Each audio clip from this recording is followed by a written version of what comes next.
Welcome. Distractions. There will be many distractions throughout your life. Many more will come once on your true path to your destiny. Remember this: they can only go so far if attention is given to thee. So forget it and give no power to thee. I Can by Rubey. Little poem, parable, whatever you want to call it, and that was the description. And topic, distractions. And within that little parable, saying, quotation, whatever you would interpret it as, we talk about the distractions that you have throughout your life. And the more that you get on path with your destiny, which I wrote in here, would be where you want to head, where you want to go. And a lot of times I would say, even yourself, you should constantly be in rebirth, renewal, that phoenix coming out of the fire. I always loved that analogy. There was a place I used to work at, in a couple of places, and many religious places, they had it on the outside of the door when you walk in off to a side door. And I felt that was like almost like that renewal, that rebirth. You go in one way and you come out, and the video I just did prior to that was even actually speaking about it, and you come out refined, new. That's going through the trenches, right?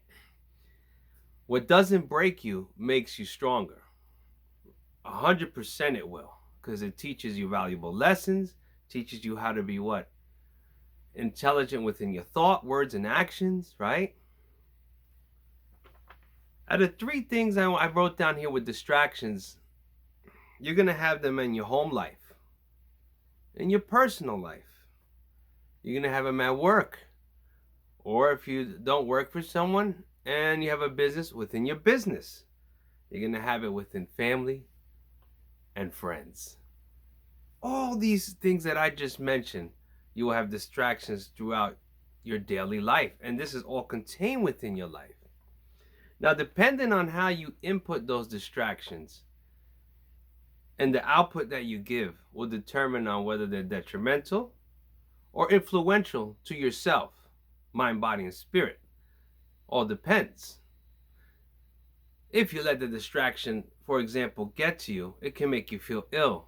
Your mind, you might get a headache. You can't go through the day. You hear people all the time say, "Oh, my day's ruined." On and on and on. I wish I could tell you differently, but the truth is, the more and more you get in tune with yourself and go on your path, the more and more distractions will be thrown your way. It's just a simple yin and yang of life. You want to go forward, many distractions want to bring you backward. You have to stay at the point where you're balanced within that mind so that you can stay strong in all physical aspects of everything around you and in this world. If you have, like religion, for instance, you had the 7 deadly sins, right? These could be distractions within your daily life. Let's break them down. So the 7 sins would be pride, envy, anger, sloth, greed, gluttony, and lust. Pride, the selfishness about yourself. It's good to have pride and be content in all the things you accomplish and everything you do.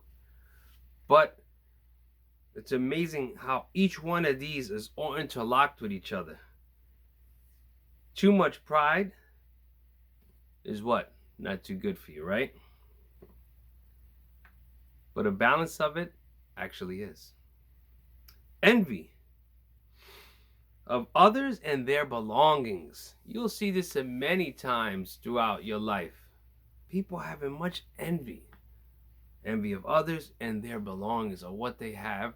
Because sometimes maybe the person doesn't have that, wants to attain that, but can't, but doesn't know any other way to express themselves but show envy. Anger destroys all. That's one emotion. If you do have this, you need to tame it or find a way to tame it, because if not, it's very destructive to you and everyone around you. Greed, intense desire for something. Then that could even stem back into what? Envy. It goes on and on and on. And then if you don't have something, that stems back into anger. And then it could stem into pride. I wish I had that. Why don't I have that? Wow. 7 deadly sins are like interlocked with each other if you think about it. Greed, intense desire for something, whatever it may be. Gluttony, in excess of anything. Anything in excess of itself will destroy you from the inside out, outside in. Whether it be food, bad habits. I could go on and on and on. Just doing it in excess of whatever it is within your life, right? Doesn't even matter if it's good for you or bad for you. Just anything in excess could be harmful to yourself. You must have balance. And lust.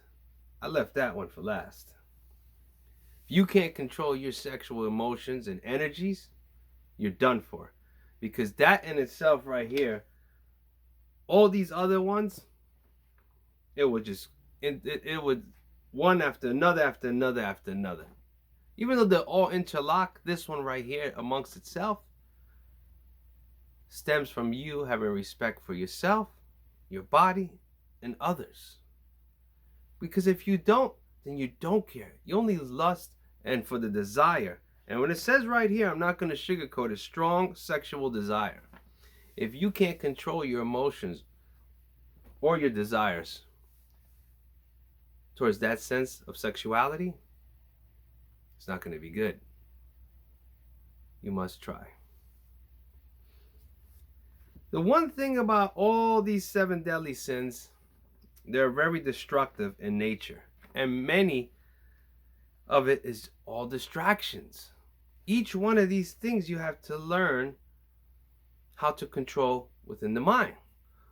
For instance, one gospel you really don't hear about. I don't really bring any type of religion, but I like to keep it open in aspect of whatever faith you believe integrated. But for me, for an example, I want to bring in something that's not talked about a lot. For instance, the Gospel of Mary Magdalene. Never hear about it. A lot of books that aren't. Use your mind. Do research. And she talks, basically for me would be 7 distractions. Would be 1, darkness, desire, ignorance, death, flesh, foolishness, and anger. The darkness, once you let that consume you, forget it. Desire, isn't that almost like the lust? Ignorance, that pride, right? When you have that ignorance that you just really don't care about whatever it is, it's what I want to do. Death, a lot of people obsess over it. They obsess over it. You got to truly see what death means to you. Is it something that's going to bring you into a higher involvement of yourself? Or is it just, that's it, when it's done, it's done? So then why should I really care about life? Especially if you get older in age, what the heck's the purpose? No, absolutely not. Really view about what your views are about death. They could help you, or, like I always say, be detrimental to you. The flesh. Another one. Flesh, desire, lust. Goes on and on and on. I'm sure you get it. Use your head. Think smartly. Don't go off emotions. And that emotion leads to desire, and that desire leads to the lust, and that lust leads to distrust and doing things that you might not want to do. You have foolishness and anger. I like that. So you have 7 and 7. That's a good number, prosperity, if you're into that. All I can tell you is that all these things that I gave you, open your mind up to what they are. There's tons of distractions, tons of things that will happen to you. A lot of this right here, what I wrote, all these things, will be sometimes devil, Satan, whatever you might want to call it, will put someone or something or thoughts into your idea, or someone around you to push you to do 7 of these deadly sins or 7 of the distractions or whatever you want to call them, to throw you off your game. What do they always say? Misery loves company, right? Happiness. To me, happiness sometimes can be a target, but it's also infectious. You can make or break people around you and bring them up, or you could be a target for the people that are not happy and want to take that away from you. that what you have inside of you. Don't let no one do that. So learn what the distractions are within your life, your surroundings. Learn how to put up that good armor of whatever you want to call it. Spiritual armor of God, or whatever your belief is. There's got to be something in that spiritual battle that they teach you. Use it to your advantage, whatever it is. And use the mind. And remember this. I'll give you a good example. When a soldier goes into training, they go through, whether it be with male, females, whoever it is, they build a bond. Because what was made there to break them, in the end, they didn't. They didn't give up. If they stick in there and go through it, they made it. They surpassed all the distractions to get to the goal at hand. Can you imagine that?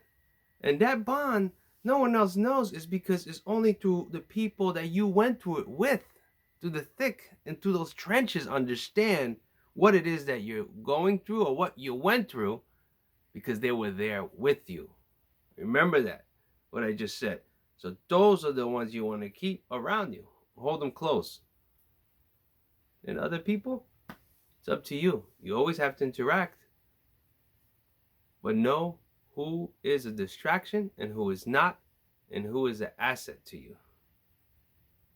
And whoever is not doesn't mean, it could be a certain situation where you can't just disregard whatever it is, but instead embrace it and know how to use this.